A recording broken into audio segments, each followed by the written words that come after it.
Viele Unternehmen beschäftigen sich aktuell mit 5G, speziell mit 5G-Campusnetzen, sind jedoch noch unsicher, ob ihre Anwendungen technisch machbar sind, welchen Nutzen sie daraus ziehen sollen und insbesondere, ob die nicht unerheblichen Investitionen in ein solches Netz sich überhaupt lohnen. Die Antworten auf die Fragen können nun vorab einfach und kostengünstig mit dem mobilen 5G-Campusnetz vom Fraunhofer IES in Erfahrung gebracht werden. Das ist praktisch ein transportables Testsystem für 5G.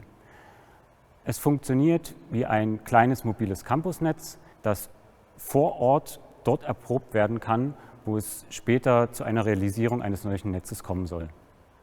Das mobile 5G-Campusnetz besteht aus einer Antenne und einer Funkeinheit, dem Radiohead.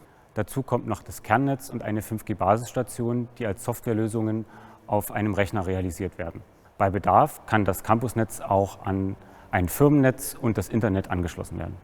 Wer also ein Campusnetz vorab einmal testen möchte, bevor er in eigene Infrastruktur investiert, hat mit unserem mobilen 5G-Campusnetz die Chance dazu.